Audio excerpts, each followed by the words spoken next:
You are listening to KC Sports Network, the #1 podcast network for today's Kansas City sports fans. With former players from your favorite teams, informed perspectives, and former insiders, this is the place for you. You can find us wherever you listen to podcasts or on our YouTube channel, all over social media, or our morning newsletter, KCSN Daily, dedicated to your Kansas City Chiefs. KC Sports Network is proudly presented by Emprise Bank, your partner in possible.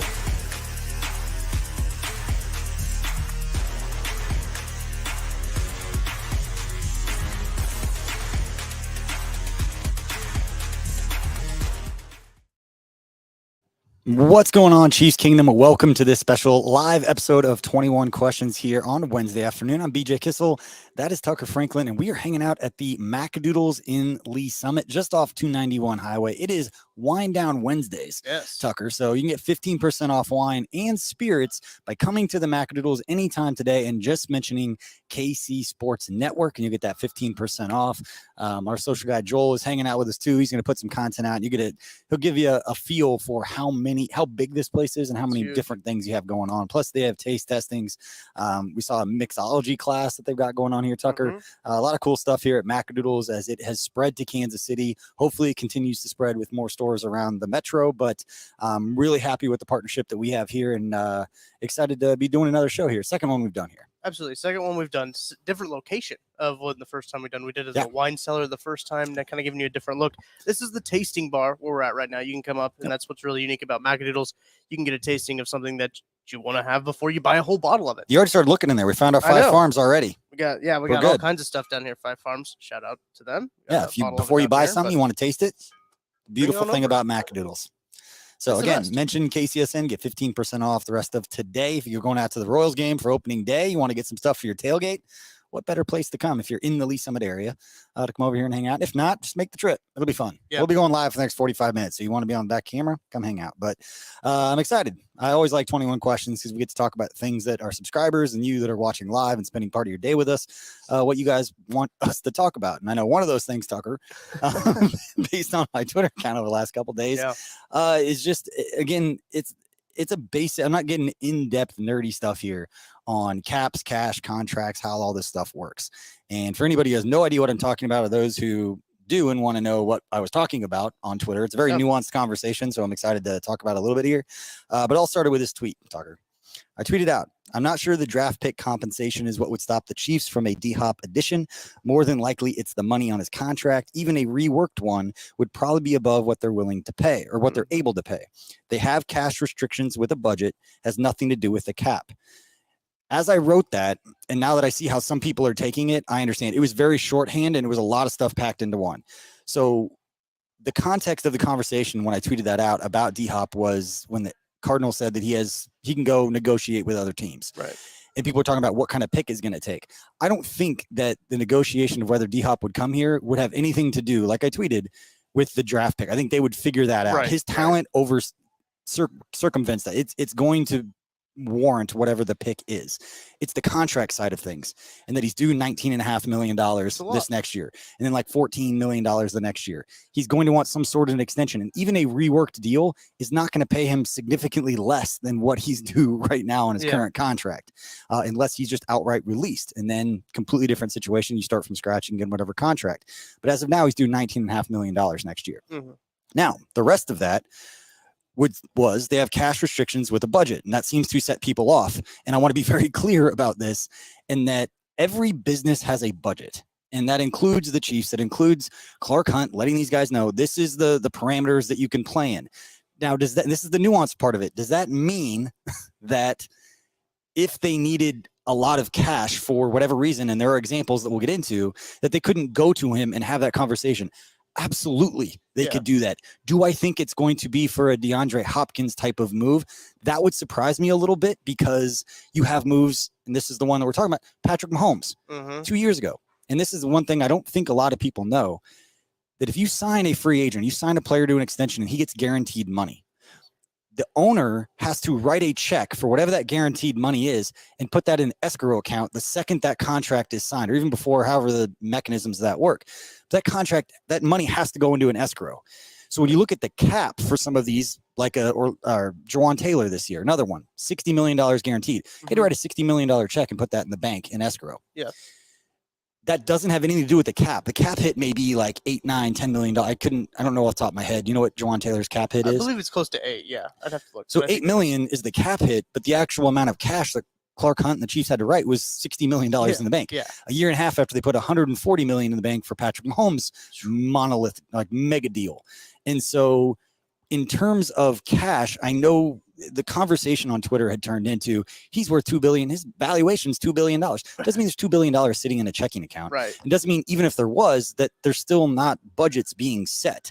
So in a case like Patrick Mahomes, where the cash budget could be anywhere, it's probably always somewhat close to the cap. The number is probably always clear. Mm-hmm. So if it's 220 million, 240 million, whatever it is, on your yearly cap or your yearly budget for cash, all of a sudden one year you have to write a check for $141 million. Kind of throws that off. So yes, they've done this before. Right now for the Chiefs, if you look at the cash spending, they're 21st in the league, which will trigger some people. And they spend $121 million in cash on the offensive side, but only $70 million in cash on the defensive side. What that tells me is that maybe they have it planned for a Chris Jones extension, and they have to stash whatever the guaranteed money he's going to get away because they're going to have to write a check and put that in escrow as well. Yep. And so it is nuanced in that way, and that I do think that if there was a compelling case for them to want more cash, they could go to Clark Hunt ownership, however that process works. We don't know. They don't talk about that a lot. But do I think they could do that? Yes. Do they have to do that for Patrick Mahomes? Absolutely. Would they have to do that for another big deal like a Chris Jones? Absolutely. DeAndre Hopkins, phenomenal player. I was on the DeAndre Hopkins bandwagon from the beginning, but I feel like there's always going to be a DeAndre Hopkins type in every free agency period where it's not really a budget. If every time you get excited about a player, you go back like, hey, I want more money because this player is awesome. That's the nuanced part of this, that yes, it's open. We've never heard anything about not getting players because they didn't have the cash. We've heard that with other teams. Famous ones, the Raiders. It's when I learned about the cash and the escrow stuff is when the Raiders couldn't extend or keep Khalil Mack. They had to trade him because they didn't have enough cash to put in escrow for the contract that he was going to be given. So I know it's a nuanced situation. The other part of this is on social media, it turned into Clark Hunt is cheap and he's worth all this money, and the value of the franchise has changed so much that Patrick Mahomes has been here. All true. But at the same time, there's still a budget. Like there's still something to be there. And this personal for me, because I worked there for 6 years, he took care of us. Clark Hunt and the family, they take care of you. And we talk with other people around the league, and that's not always the case. So I do take that a little bit personally when people say those types of things. He's a businessman. He's brilliant with it. The Chiefs have never been better for understanding benefit of the doubt and the relationship between Andy Reid, Clark Hunt, Brett Veach. We know it's strong. We know it's great. And they work through these types of things. So yes, everything is nuanced. If they needed more money, they could do it. But at the same time, there's going to be a number that they have to operate around that they know, which is a cash budget. That's where all that was coming from. If that doesn't make sense, please hammer us in the comment section and we'll get to it. Yeah, Clinton Petrie put in there. Brett Coleman did make a video about the Lamar issue, just with cap and everything like that. It kind of explained about how that escrow and how all that works. It looks like it says it's January 31st of the next year is what you have to get 75% of the money there. That's still a lot. That's a big chunk of money. When you're talking about like the Patrick Mahomes signing, that's a lot of money. 75% of what he was guaranteed is a lot. Yeah, and we're not getting into the details of how the mechanisms on all the contracts works. It's just in terms of people thinking that the cap is how much money they're spending and he's got all this money, why can't he just spend it, or cash spending every year. There's so many different things that go into it. And cash spending isn't also just salaries for the players. Well, that's what the context of this conversation, but it's also salaries for the coaches, salaries for the staff, any upgrades you do to the facilities, which I know has triggered a lot of people talking about Jackson County and the taxpayers. There's upgrades to the practice facilities or even Arrowhead Stadium that the Hunts have paid for. And so all of that goes into the cash as well. And we've never had a real issue or kind of thing that is a narrative that's circulated that the Chiefs can't get such done because they're not paying for it. They don't have the money. It's never been a thing. It's just when I put the tweet out, it triggered some people. And I wanted to have a little bit more time on a podcast to explain that nuance. This is the not fun side of football, right? Like this is the business side. This is the side that, some people do really enjoy it. But me personally, I like to see, the players on the field and that stuff of it. Like the guys who enjoy being on the team, playing for a team. This is the side of things that, like the business side, that's just kind of a drag sometimes. And we can move on after this and get to your questions. And we appreciate you for hanging out, spending part of your day with us. If you're watching live, send us those questions, whether you're watching on Twitter, YouTube, Facebook, wherever you're at. We appreciate it. Hit the like and subscribe, all that stuff. The other thing I think that people have in their head is, because you hear this a lot with baseball about owners not putting money into a team and just trying to make a buck. That thought and that narrative is like creeping into this. Well, it's just like that. That is not this. That is not the same thing. They're obviously fielding a competitive football team, and they have, even before Patrick Mahomes, they were a competitive football team that was a well-run business, with the CEO and chairman of the team also being the chairman of the finance committee for the NFL. He knows what he's doing. He knows how to run a budget. Yeah, that definitely helps. Yeah. That helps in that regard. Brilliant in that regard. I think he was like 3 years, got his econ degree, valedictorian. Like, he's SMU, right? He's a genius. Yes. He's a genius in this regard, so we're in good hands. That was a really good nugget I pulled out of there that hooked on with SMU. Looking at the Discord. Hey, also, if you want to ask some of these questions, we're going to take your questions live, but also if you want questions and join our Discord, you can find a link down below, and you can join the KCSN Substack. That will give you access to the KCSN Discord. That is $30 a year, $5 a month, or you could go down there and get the KCSN draft guide. Also another link in there. That's coming out, I believe, next week, and you can get 3 months of the KCSN Substack. So looking at some of the questions here, this is from No Chicken Tonight on the Discord. He said, are there any post-June 1 designated wide receivers or offensive tackles worth monitoring? Ooh. It's a thought process I haven't gotten to quite yet. Yeah, I think that would obviously be after the draft. You've got the mechanism, and I thought it was $2 million. It might be, and I read 1.75, and then someone told me it was 2.5. As far as veteran contracts that are signed that don't count against the compensatory pick formula. So it'll be after the draft that some of those type veterans and those post June 1st cuts get made, because teams are planning their draft strategies and they don't want to let guys go, and they don't want to make those moves unless they know they've got, whatever depth or whatever area they're looking at. So if you got a player that you think you might be cutting, more surprised at this point if it happens after the draft, because they kind of have their roster set and they want to have a little bit more control going in to see how things shake out during the draft. You never really know. But I don't have any particular players in mind. I still think they need a veteran receiver, whether it's DeAndre Hopkins, whether it's Odell Beckham. Brandon Ayuk's gotten thrown out there, and that's why I jump back into the conversation saying same thing with Cash. And Stephen Gray, to answer your question or respond to your thing about he has no guaranteed money left on his deal. Thing with D-Hop is that he has $19.5 million due next year on his cap. So if they don't want to spend $19.5 million on a receiver, that's the thing. If he's not willing to sign an extension after that, then I'd be more excited. But then it gets into a football discussion. How does he fit? What is his work? How does he fit? The talent we know is there. But again, it's nuanced that it's more than just one thing. But you're exactly right. And the no guaranteed money, all the stuff that we just talked about, putting money in escrow without an extension for D-Hop, that part doesn't come in there. But the paying him $19.5 million does. So I would have no problem with it. It's not my money. I'm not the one building out. I trust at this point, Andy Reid and Brett Veach are very good, and they know what they need, and they know what Mahomes needs to go out there and make plays. So trust that it'll work out. But it's not a lack of not having it if you need it, but also playing and operating within a budget. Yeah. We're getting really comfortable us spending other people's money, right? Yeah, we always have. That's the beauty thing. It's been pretty easy to spend other people's money. Been doing that for a very, very long time on the old blogs and Chiefs Twitter. This question is a live question here from KCDC. Any chance Willie Gay may be trade bait with the Tranquil signing? Pretty sure Willie is a free agent next year. Interesting thought. I wouldn't trade him. I think the Tranquil thing, if anything, if it was brought in to compete, it's going to bring the best out of Willie Gay. You're going to see a motivated player that's going to go out and prove, no, I'm the guy. I should step in here and have my role and all those types of things. So bringing competition in, I don't think it's a bad thing. I understand brought him in, value, do this, but at the same time, like one of them gets injured, you're feeling good that you have a guy there that can go make a play. So I'd rather keep him, motivated player, contract years undefeated, as a late great Therese Paylor would always say. It's also interesting, too, the versatility that I think Drue Tranquill brings to not only the linebacker room, but to the defense just as in general, the different packages you can have with Drue Tranquill on the field. Even if you put him with Willie Gay out there, you got a lot of guys that can cover out there. So exciting to see what Steve Spagnuolo can dial up with those guys. I think it's a depth type of deal because, football's a game of attrition. You need some bodies out there. So I think that it's a good signing for the Chiefs.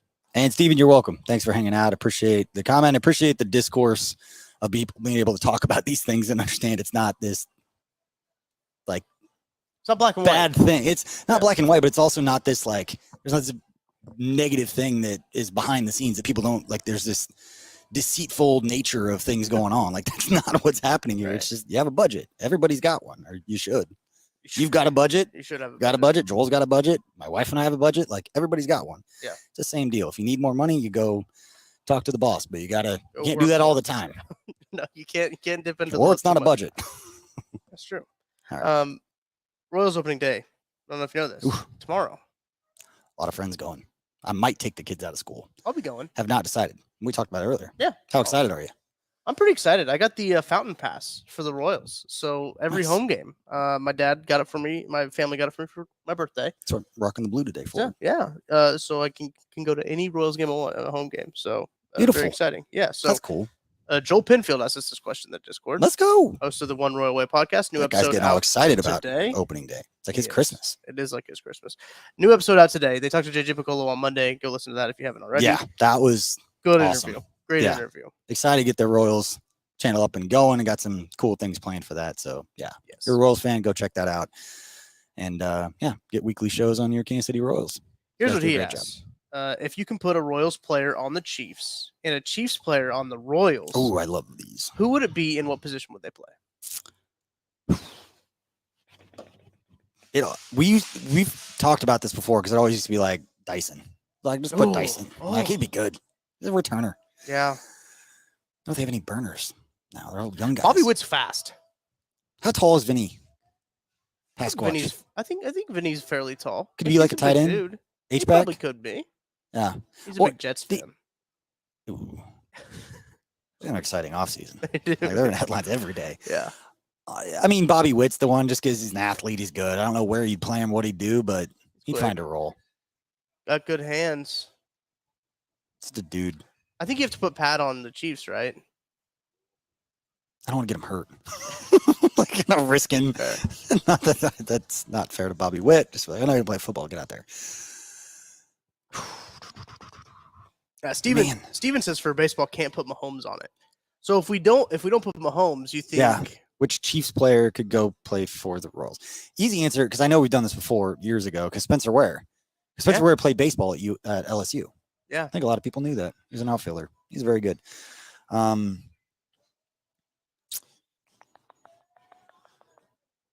Maybe Kadarius Toney could be like a Drew Dyson-esque role where you could do like a pinch runner type deal. Yeah. Outfielder. Ooh, Clinton Petrie says MJ Melendez screams corner to me. Catcher, right fielder, corner. Is he lengthy? I don't know his. Do they get his arm length measurements at the maybe MLB Nicky Lopez? Combine? Yeah, it's small. Could work as a safety. What about Salvi?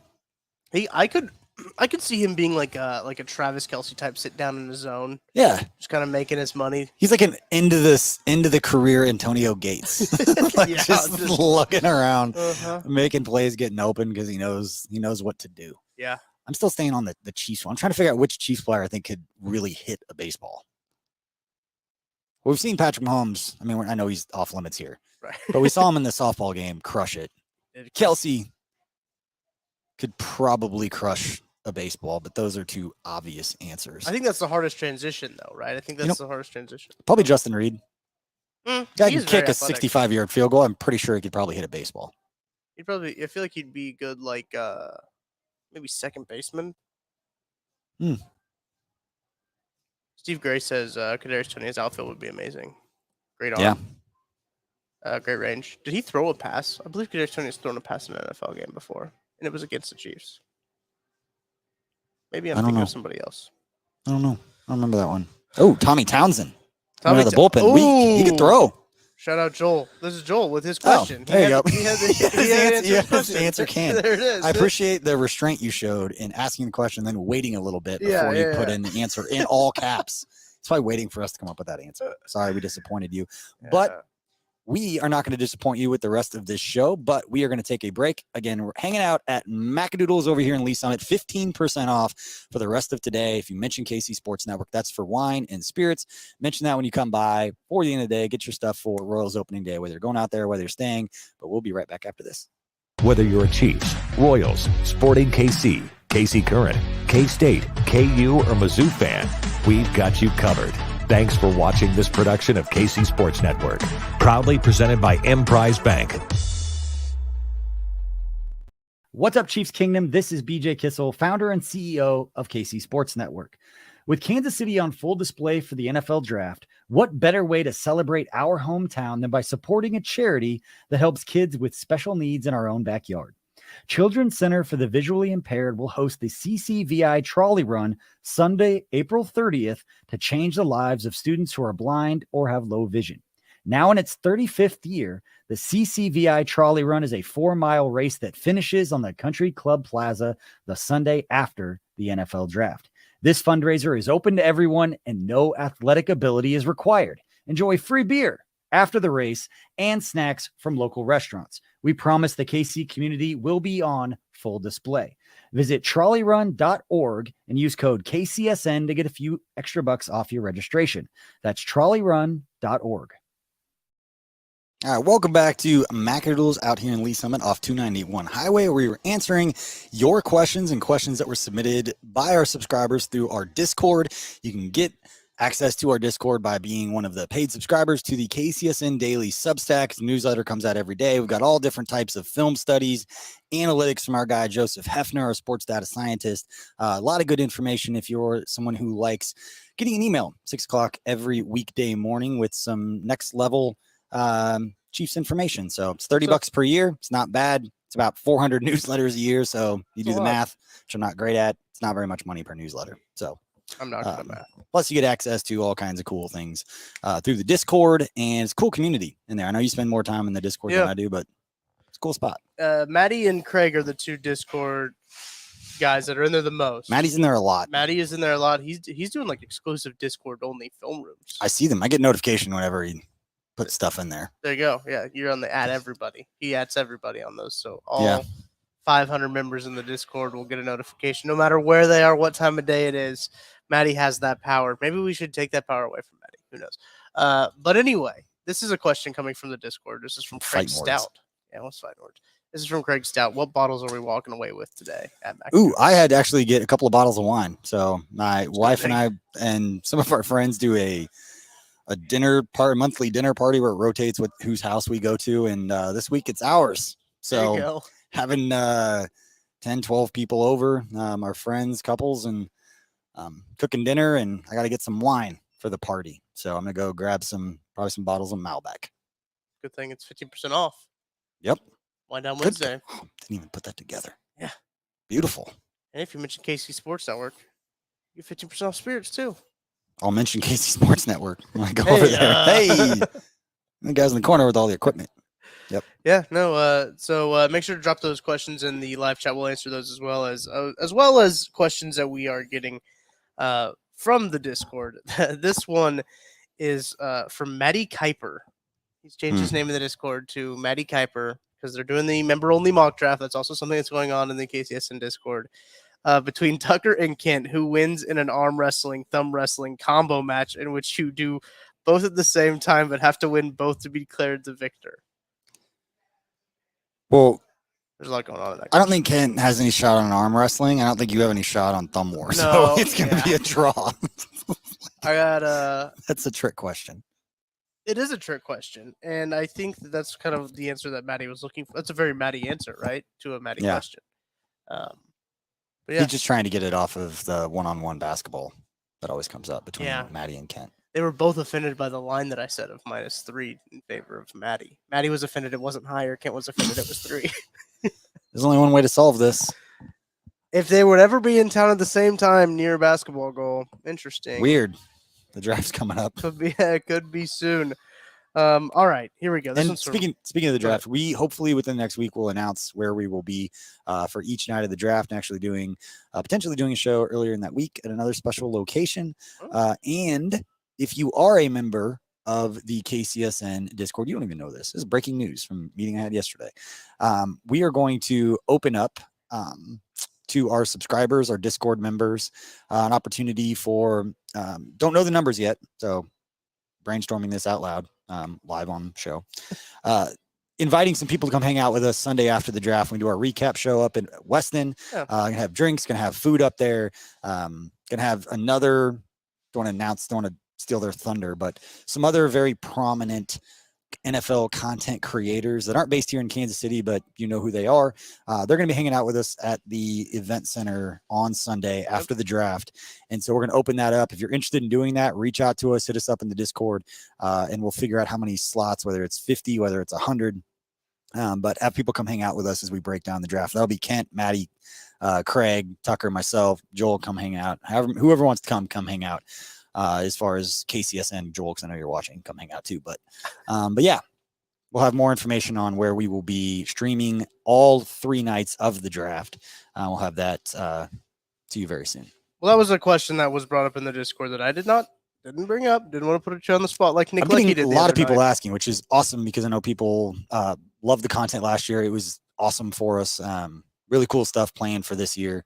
It's a prominent location. You guys are all going to know where it's at as soon as we announce it, but just want to get a couple of details figured out before we announce it in case anything changes. Can't put that toothpaste back in the tube.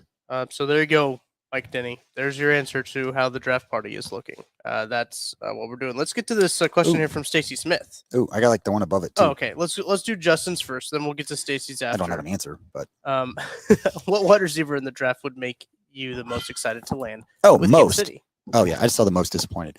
Most excited, Zay Flowers. We talked to him out at the Shrine Bowl. Big fan of a guy who can create separation and also has kind of that change of direction to, the stuff that we saw Mecole do, the stuff that we've seen Kadarius Toney do with the jet sweeps and all of that. Zay Flowers could obviously do that, but he can also run routes. He's very polished in that way. I know some people might say that sounds kind of similar to Sky Moore and what we talked about with him last year. But I think Zay Flowers is going to make an impact for an NFL team if you put him in the right situation, which for Kansas City would be the right situation. And then most disappointed, that's a tough one because it's tough. I haven't watched any receivers that I think everyone else is talking about that really like that I don't. I would say, and this one's probably going to shock some people I know because you're a big TCU fan. I've gotten burned by liking so many receivers that are just like Quentin Johnson over the years. Those Akeem Butler, Jordan Matthews. Chiefs fans, Jonathan Baldwin. I know the skill sets may be a little bit different, but those bigger receivers that aren't necessarily the twitchy guys that it's just can go out physical. Those guys don't always train. Antonio Gandy-Golden was like a mid-round guy that I really liked a few years ago. Bigger player, not the short area quickness, twitch, create separation. It's those bigger guys. Sometimes they turn into Calvin Johnson or AJ Brown, and like DK Metcalf was another one of those guys. But he's probably the one that I'd say, hey, this is gonna take a little bit of time, and it takes time for any rookie receiver. I think expectations need to be where they are. Go back and look, throughout Andy Reid's time, how many rookie receivers have really stepped up and made a huge impact right away. It takes a little bit of time to get used to this offense. It does for sure. I think what's really interesting about Quentin Johnston, who you're talking about, he is a big wide receiver who does have a little bit of like small guy about him. The way he runs, how he can do his yards after the catch. I believe it was like 17.6 yards per reception for Quentin Johnson last year. Like big play wide receiver, a guy who I think a little bit of an issue is, I think his drop percentage was like 12%, as what Matty Lane told me. So I think that's something that you have to think about. The route tree is not fully there. Jalen Hyatt's an interesting one because if you look at his tape, you look at his film, and Sean Barber was telling us about this, it looks like it's 7-on-7. It looks like he's running on air because the way he's able to get vertical so fast and the ball gets to him and how he can create separation. A lot of times you're just like, okay, where is everybody else? And Barber said this is you got to be careful if you're a team drafting him because you got to have a quarterback that's going to be able to catch up with him. And Patrick Mahomes can do that. Before we get to Stacy's bring up, think through tactical. I think he's just trying to. I think he's trolling us. Yeah. Bijan being available at 31, do we get him? Bijan is, I think, going to be a stud. I think that's. I don't think he's at 31. I will say. No, I don't think he's going to be at 31 either. He's going to be a stud, but that would trigger all of Chiefs fans, and I would not be a fun draft night. Let's just say that way. And that has nothing to do with Bijan because he's going to be a great player. Yeah. I think that would just set some Chiefs fans off. Just with the history. Just amazing that they could take a tackle and people have been more excited than a running back as a skill guy. Yeah, that's what it comes down to. Another question, this is Stacy's question that I was alluding to earlier, is a reunion with Byron Pringle, Demarcus Robinson, or Justin Watson likely given the cost considerations and system familiarity? more wide receiver questions. Yeah, I think Justin Watson makes the most sense there, just because of the way Dave Tope talked about him on special teams. I think D-Rob played some special teams, but it wasn't a huge part of his role when he was here. And I could be wrong on that. I'm sure somebody can go look at those numbers. But of those three, I'd say Justin Watson makes the most sense. And I love Pringle. Yeah. But I think Watson makes sense for the way that Patrick talked about him, the way that he kind of immersed himself in the offense, and again with special teams last year, that he made some big plays at different times. Yeah. That stretch through November, December, when the Chiefs were winning games, but they weren't playing great. They were just winning by like 3 points against teams they should be blowing out.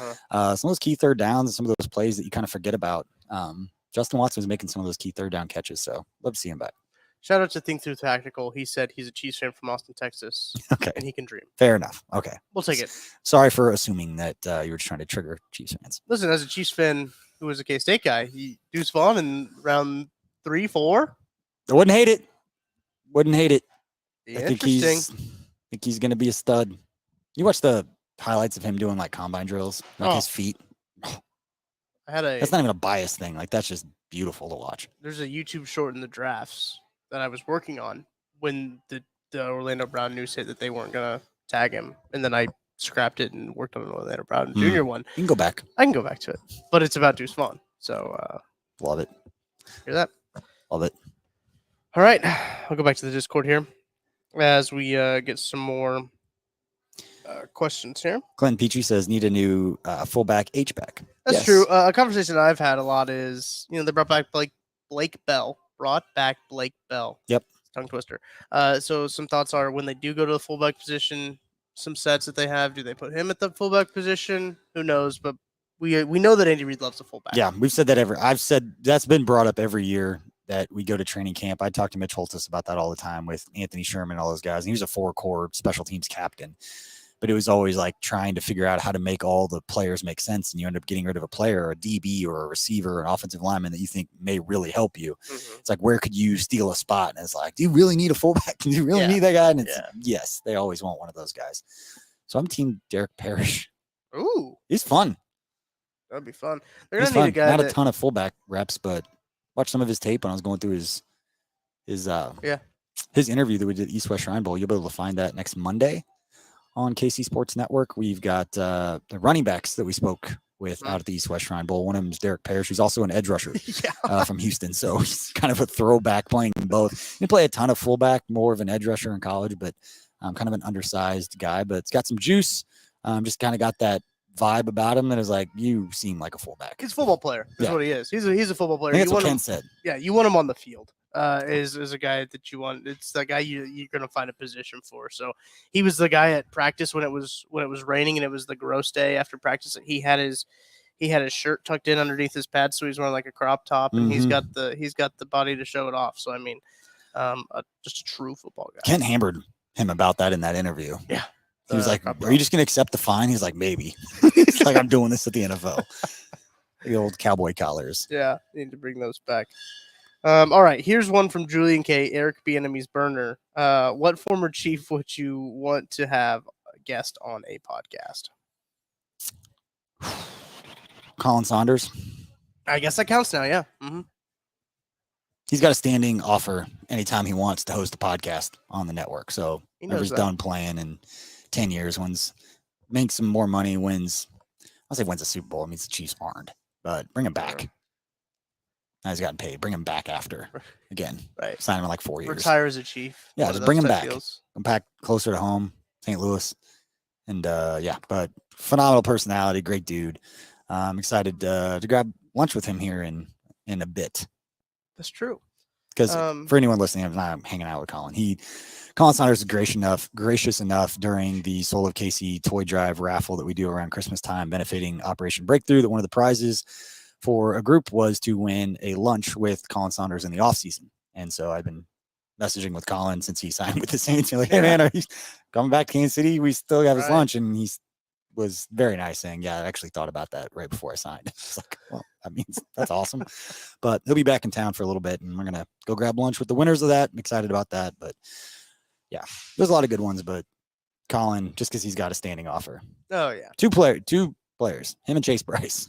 Chase Price. Standing offers. Yeah. Host podcasts on the network. Drafted by the Houston Gamblers. See if he gets drafted in the NFL. We'll see. Great personality. Oh, Love that dude.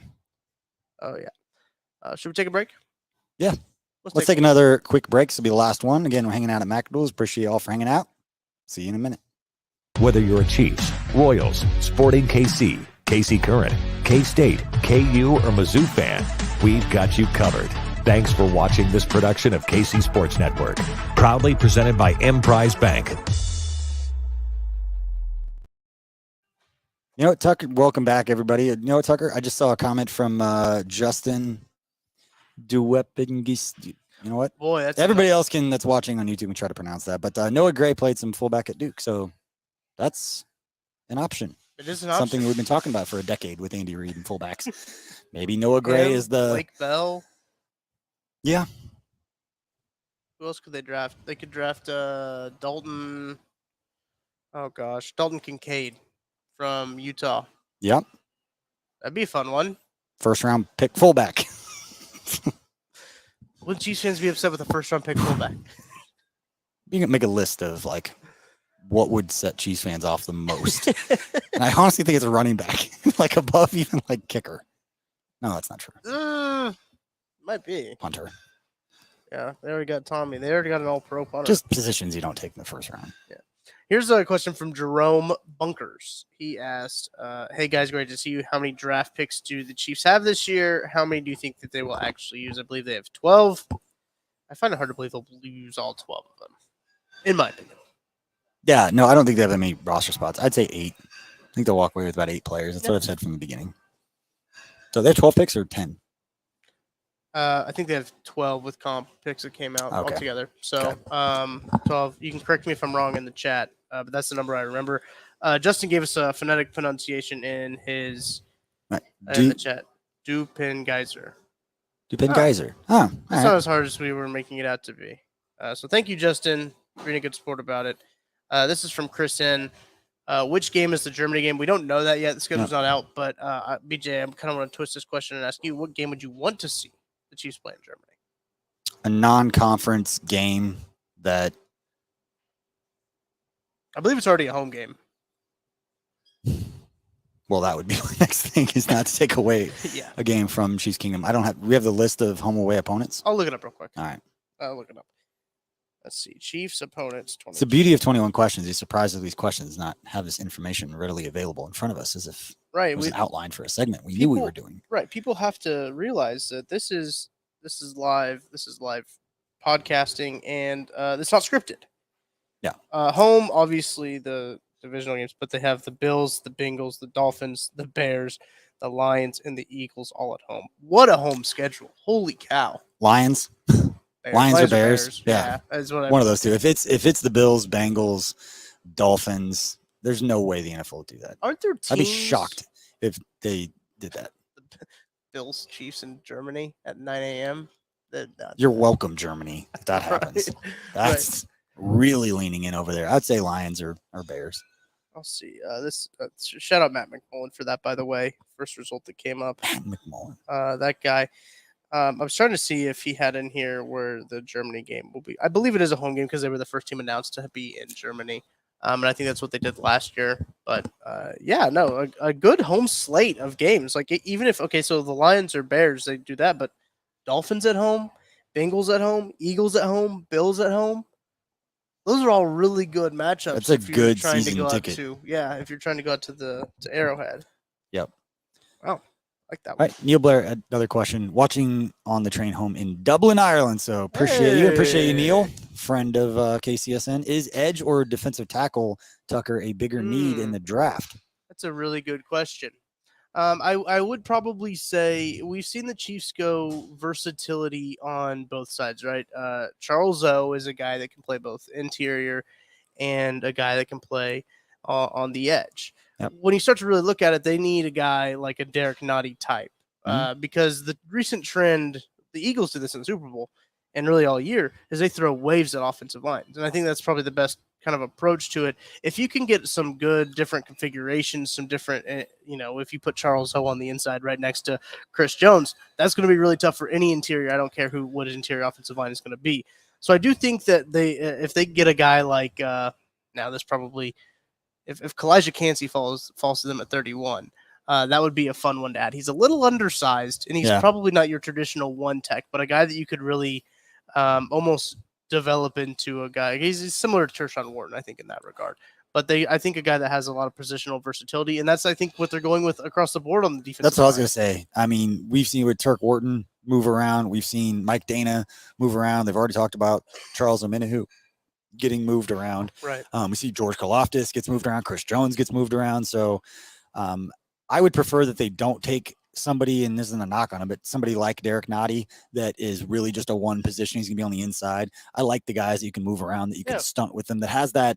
That's what Kancey could do, is he's got that athleticism and that lateral agility to go line up on the outside and come around and, basically stunt around to like the opposite B gap. Like it takes a very special kind of athlete to be able to do that. And that's what Charles Omenihu is going to do. And that's what I'm most excited about that with him and Chris Jones. Chris taking all the pressure and then just stunting Omenihu and his athleticism around both those ways. But I prefer somebody who's athletic and can move around and do different things. Of the two positions, I would lean towards defensive end as another guy. But honestly, I would say both, just because Joe Cullen, who knows how much longer he's going to be here unless he's a defensive coordinator in waiting. He was so good, the Chiefs defensive line coach, so good at getting the most out of his guys in the first year, last year that he was with the Chiefs. Chris Jones had the best year of his career. Mike Dana had the best year. Colin Saunders had the best year. Turk Wharton was before he got hurt.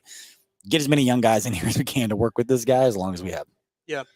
I'm really excited about the defensive line. And I talked about this with Sterling Holmes on the Arrowhead Addict podcast, just about how the development of that defensive line, how much they took a step forward.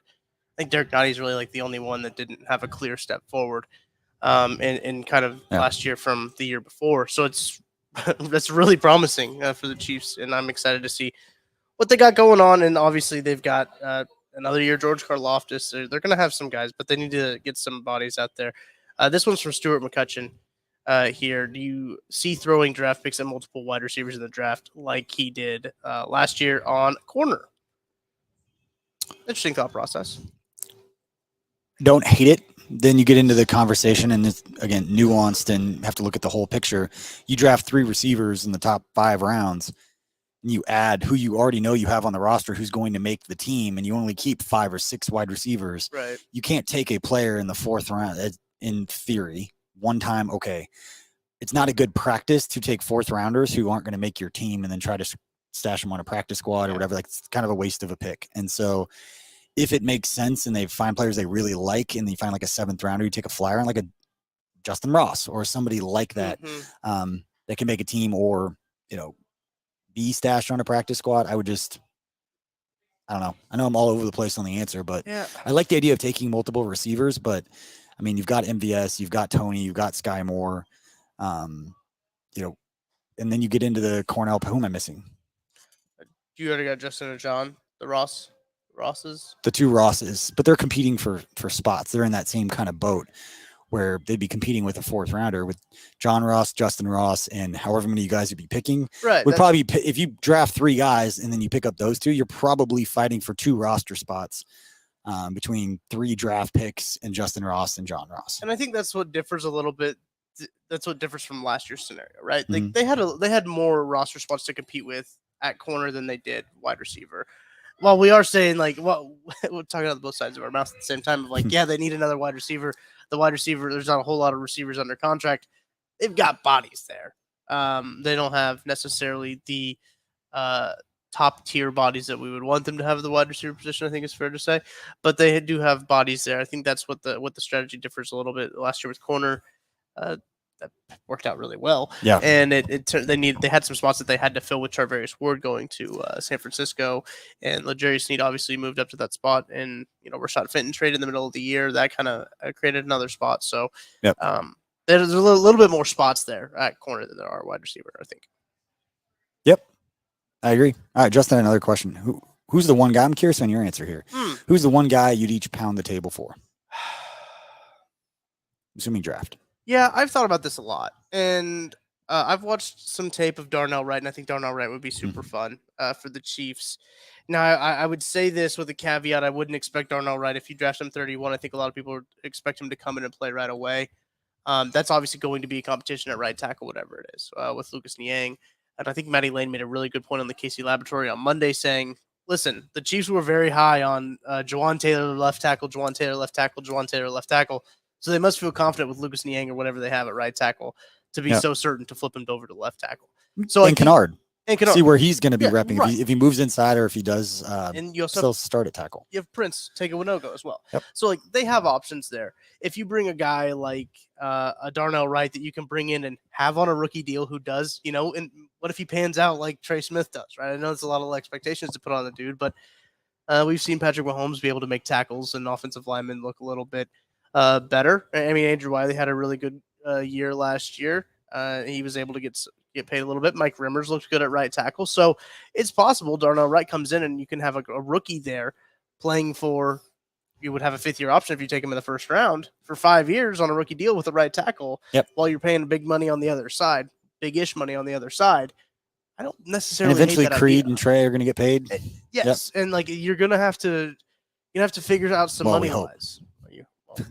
Especially with Creed. There's just been a history here of drafting centers, making them the best in the league, and then they become the highest paid center in NFL history for other teams. The Bills are going to come due on that offensive line, right? They've got an out on Joe Thuney next year, I believe, on the contract. Rodney Hudson, Mitch Morse, for those paying attention. So the Bills are going to come due on those front two. Yep. What are they going to do with Joe Thuney with an out next year on their contract? Do they try to restructure it? What do they try to do? I can guarantee you, the next contract Joe Thuney signs, he's not going to be the highest paid guard or interior guy because it's going to be it's going to be Creed Humphrey. Is who it's going to be. He's going to become the highest paid center. Correct me if I'm wrong on this. When Rodney Hudson left, and I believe when Mitch Morse left, they both became the highest paid center. Yeah. At the time. That's what I said. Yeah. So, Sorry, no, that's okay. I said that the other day, and I was like, wait, I hope I'm right on that. Highest paid center in NFL history, both drafted by the Chiefs, and then went and played other places. Ditched him and took on another rookie. I don't know if the Chiefs will do that again. But the offensive line, going back to my point about Darnell Wright, I think Darnell Wright's a guy that we've seen in Kansas City at least twice. I don't want to say he's been on a visit. He's been in Kansas City. Here's a guy. Here's a guy who's been in Kansas City twice. Collinsworth Franklin. And a guy that apparently the Chiefs are interested in if you're kind of looking at connecting some dots there.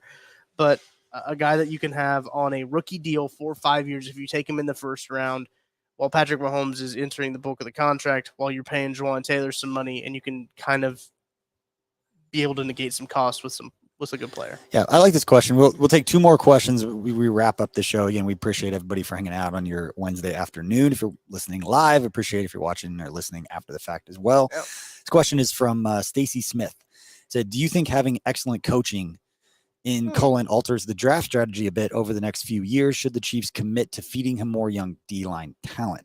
It's obviously a very nuanced question and nuanced answer.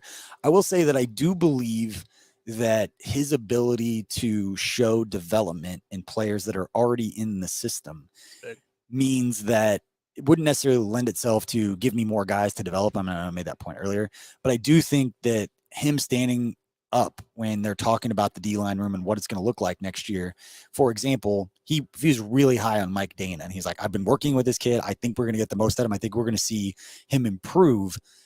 I think those words would carry more weight because he's proven to be able to get the most of guys. So that could affect the strategy of him saying, I believe that I can get the most out of this kid and develop him into a player that can really help us.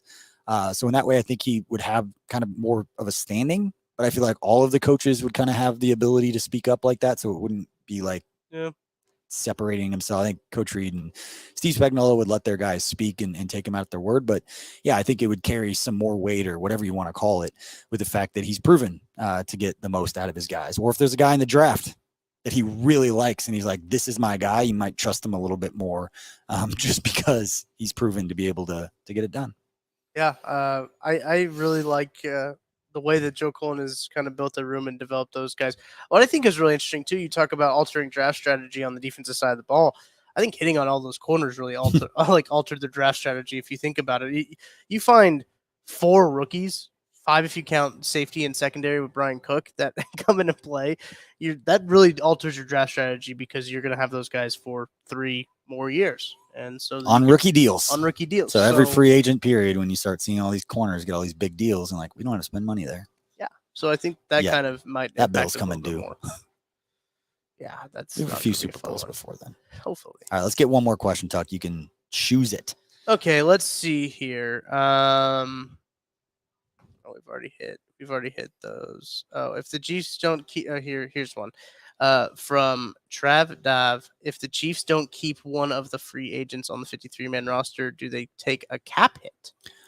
We'll do another one after. It depends on the player. It depends on the current contract that they have. There's some players you can cut, and then there's no penalty for it. And then there's other players that there's some sort of dead cap. So that'd be specific to the different players that could get cut and what their contract was and how much of a signing bonus there was or any other bonuses, anything that affects the dead cap if you cut them before the end of their contract.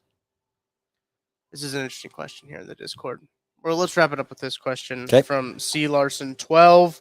If Veach were to make a big swing by using this year's first and third round and a 2024 first and second round, is there a player you would believe that is worth? 4 picks, all of them in the top 3 rounds over the next 2 years. Those are all top 100 picks. I mean, no.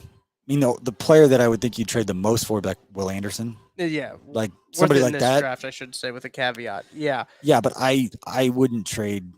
Not that much. 2 firsts, no. A first and a third, maybe. I could see them.